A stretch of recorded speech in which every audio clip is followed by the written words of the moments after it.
겸손과 기도. 찬미 예수님. 예수님께서 어떤 곳에서 기도하고 계셨다. 그분께서 기도를 마치시자 제자들 가운데 어떤 사람이 주님, 요한이 자기 제자들에게 가르쳐 준 것처럼 저희에게도 기도하는 것을 가르쳐 주십시오 하고 말하였다. 예수님께서 그들에게 이르셨다. 너희는 기도할 때 이렇게 하여라. 아버지의 이름을 거룩히 드러내시며 아버지의 나라가 오게 하소서. 날마다 저희에게 일용할 양식을 주시고 저희에게 잘못한 모든 일을 저희도 용서하오니 저희 죄를 용서하시고 저희를 유혹에 빠지지 않게 하소서. 주님의 말씀입니다.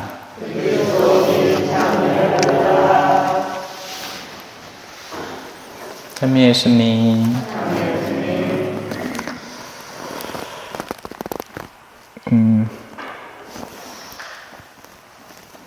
주님의 기도는 하나님께 드리는 청원입니다. 사실 우리는 기도를 어떻게든 합니다. 그리고 기도의 방식도 굉장히 다양하고 다채로워졌죠. 봉헌의 33일 기도라는 것도 있고요. 묵주기도도 그냥 묵주기도가 아니라 묵주의 굴기도라고 그냥 9일짜리가 아닌 54일짜리 기도가 있습니다. 그 외에도 가톨릭 기도서에 보면 기도가 빽빽하죠. 심지어는 예수님도 기도를 합니다. 기도가 필요할까 싶은 분인데 기도를 합니다.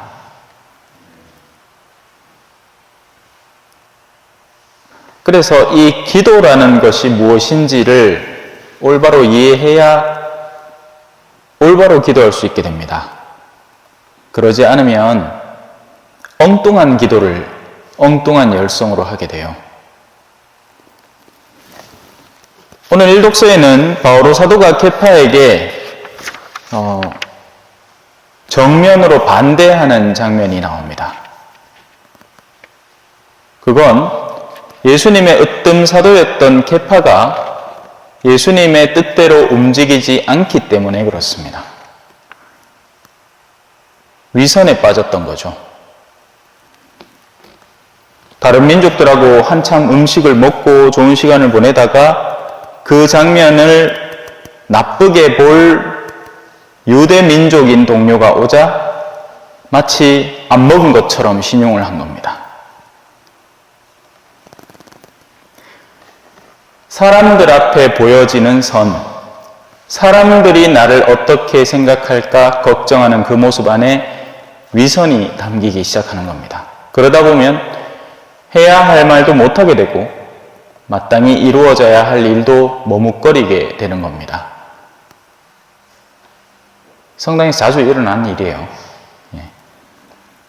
그리고 신부님들도 마찬가지로 빠지는 유혹입니다. 사람들한테 사랑받고 싶거든요. 그러다 보면 하나님께서 어디로 이끌어갈까에 대한 감각을 놓쳐버리기 시작합니다. 그렇게 되기 시작하면 이제 막 밤늦게까지 술도 먹어야 되고 술사목도 하고 그죠? 또 고스톱도 쳐야 되고 막 그래야 되는 겁니다. 일시적으로는 사람들의 환심을 살지 몰라도 장기적으로는 망가뜨리는 일입니다. 저는요 개인적으로 수도 없이 많은 케이스에 뒤에서 욕하는 신자들의 이야기를 많이 듣게 되었습니다. 앞에서는 같이 먹으면 재밌다고 해요. 그 순간에는 좋다고 합니다. 그런데 뒤에 가면 나중에는 다 욕을 먹더라고요. 자, 이제 복음으로 들어가서 기도를 어떻게 하는가 예수님이 이렇게 하라라고 가르쳐 줍니다. 하나만 먼저 짚고 넘어가겠습니다. 우리가 흔히 하나님께 기도하라 하면 어떤 걸 기도하느냐면 뭐 해주세요, 낫게 해주세요, 아프니까 고쳐주세요, 하여튼 이런저런 청을 막 드리죠. 예. 그 청의 모든 100%를 한 구절로 확 집어넣을 수 있습니다. 그게 뭐냐면, 날마다 저희에게 일용할 양식을 주시고, 끝입니다. 모든 우리의 지상에서 하느님께 드릴 수 있는 청원은 하느님이 우리에게 일용할 양식을 이미 주고 계신다는 것에서 끝나버리는 겁니다. 그날 먹을 양식. 문제는 우리가 거기에 만족을 못한다는 데 있죠. 그래서 우리는 숫제, 심지어는 주님의 기도조차도 그 본 뜻대로 한 번도 바쳐본 적이 별로 없는 겁니다. 그냥 입버릇처럼 하늘에 계신 하면 그냥 주절주절 나와버릴 뿐, 그 의미가 도대체 무엇인지, 그 안에 어떤 것을 진정으로 담아야 하는지, 각 구절은 무엇을 의미하는지에 대한 성찰이 안 들어가죠. 그래서 예전에 어떤 익명의 기도문에 아버지라고 부르지 마라, 아버지라고 생각하지도 않으면서 하늘에 계신 아버지 그렇게 하지 마라, 하여튼 한 구절마다 반박하는 글들이 있어요. 오늘 잠깐만 살펴볼게요. 우리가 천년만년 시간이 긴 건 아닌게. 아버지라는 존재는요, 가장 친근하고 동시에 위험이 있는 존재입니다. 그런데 우리는 그런 아버지를 두려워하고, 그러니까 위험 때문에 두려워하는 게 아니라 우리의 죄 때문에, 우리가 나쁜 것을 원하는 것 때문에 옳은 것을 기대하는 그분이라서 두려워하는 겁니다. 경외를 느끼는 거하고 달라요. 왜 성령의 열매 중에서 한 개는 두려움이 있죠? 그건 거룩한 두려움입니다. 하나님은 정말 크신 분이라서, 어제도 그걸 설명한다고 진땀 뺐습니다. 예비자들한테. 하나님이 얼마나 큰지.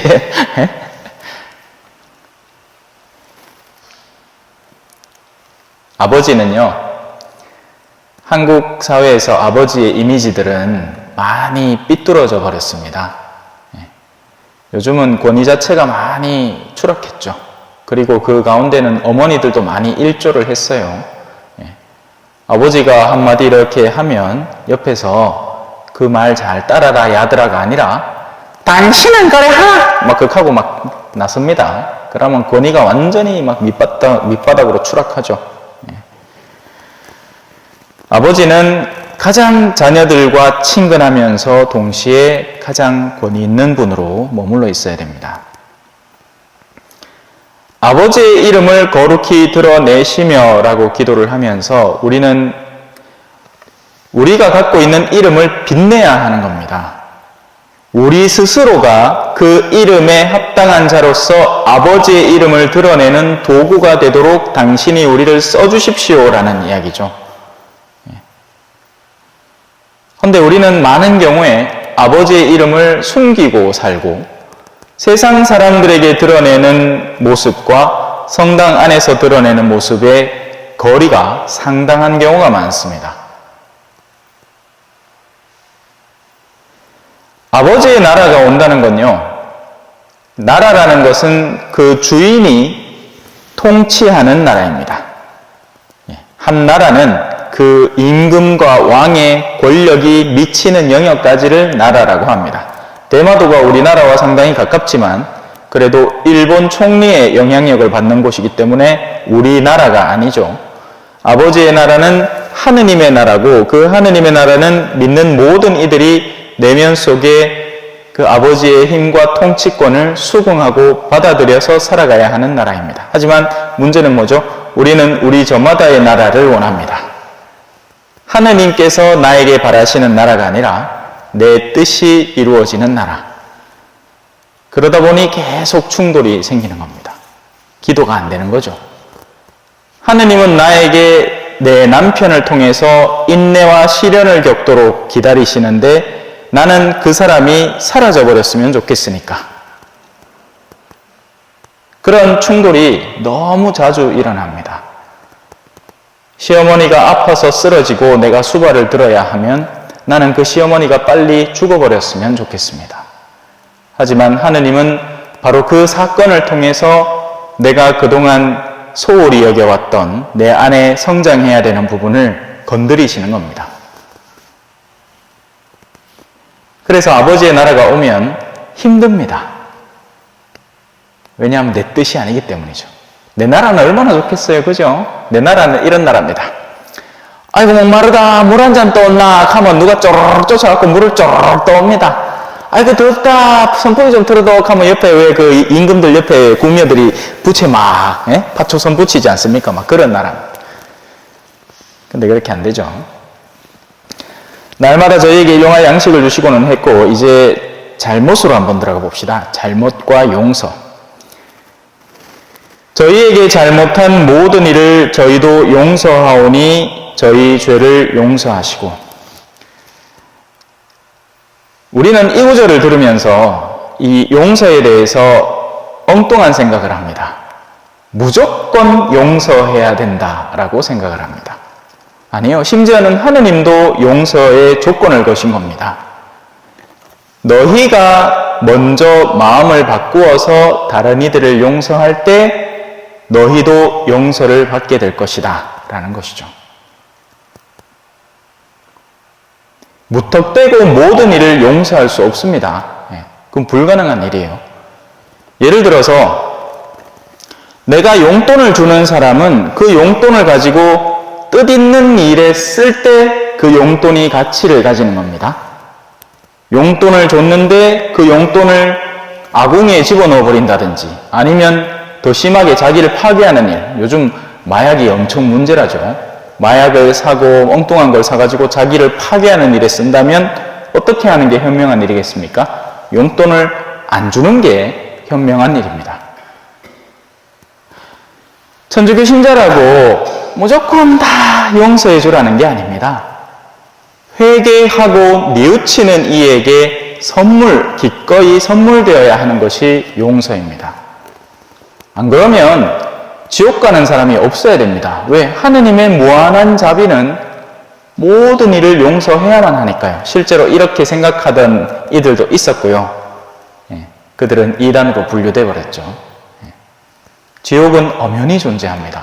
심지어는 파우스티나 수녀님, 하느님의 자비주의, 하느님의 자비를 그렇게 설파하는 파우스티나 수녀님도 지옥에 대해서 분명히 언급하고 있습니다. 지옥에 가 있는 모든 사람은 지옥이 있는 것을 믿지 않았던 이들이었다라고 이야기를 하죠. 그래서 우리는 우리에게 잘못한 일을 용서하려는 마음을 항상 열어두고 있어야 됩니다. 용서의 가능성은 활짝 열어두되 그러나 그 용서를 받는 이들은 뉘우치는 이들이 될 것입니다. 이는 마치 신앙으로 초대하는 것과 똑같아요. 그죠? 초대는 누구에게나 다 열립니다. 하지만 오는 사람은 어제 온 8명 뿐이죠. 왜냐하면 받아들였으니까. 그거하고 똑같은 겁니다. 언제든지 잘못했다고 돌아와서 뉘우치면 용서는 베풀어집니다. 하지만 인간의 고집은 대단한 거예요. 그리고 자기가 잘못한 줄도 모르는 경우도 많습니다. 오히려 그 도시 있잖아요. 가파르나우마, 네가 하늘까지 오를성 싶으냐? 저승까지 떨어질 것이다. 가파르나움은 자기가 엄청 거룩한 동네인 줄 알았거든요. 마지막으로 유혹입니다. 물론 우리 원래 주님의 기도는 심지어는 유혹에 빠져서 악에 버둥대도 구해주는 데까지 가죠. 하지만 제일 중요한 건 유혹에 빠지지 않도록 하는 보호가 제일 좋습니다. 코로나에 안 걸리는 게 낫지. 코로나 걸리갖고 나술락하면 진이 쪽 빠집니다. 그러고 나사봐야 몸에 막 기관지도 어디 안 좋고 뭐 전에 성하던 기관이 이제는 좀 정상적으로 작동 안 하는 것 같고 그래요. 예방이 최고입니다. 유혹에 빠지지 않도록 하라. 근데 유혹에 빠지지 않는 가장 좋은 방법은요, 유혹에 빠질 만한 욕구들을 미리미리 살피고 정돈해 놓는 겁니다. 욕구를 가지고 유혹에 안 빠지겠다 하는 사람만큼 어리석은 사람은 없습니다. 내가 늘 가면 누군가에 대한 욕을 사정없이 하는 그런 공동체를 친구 모임이라고 두고 있으면 식별 끝에 차라리 그 모임을 끊어버리는 게 낫습니다. 그러지 않고 거기가 앉아 있으면서도 나는 내 입을 열지 않을 자신이 있다라고 착각하다가 또 죄 짓고 또 죄 짓습니다. 그런 것이 반복되면 악습이 되죠. 악습이 강해지면 끊을 수가 없게 됩니다. 자, 적지 않은, 그래봤자 15분밖에 안 걸렸습니다. 오늘 딴 날보다 더 짧게 했다. 오늘 주님의 기도 함께 살펴봤습니다.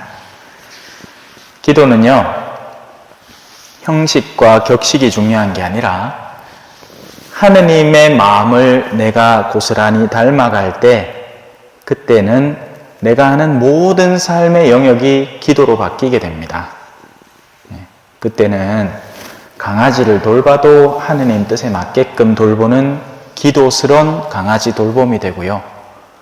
하느님의 마음을 잘 이해하면 사람을 만나서 식사를 함께 하더라도 그 식사 자체가 기도하는 자리가 됩니다. 꼭 성당을 나와야 성체조배를 해야 묵주를 지어야 기도를 하는 게 아니라 물론 그런 특별한 순간도 필요해요. 그러니까 예수님이 우리한테 모범을 보여주죠. 당신도 기도하는 모범을 제자들에게 보이는 겁니다. 그러나 가장 중요한 기도는 호흡하는 기도입니다. 아멘. 찬미 예수님, 겸손과 기도.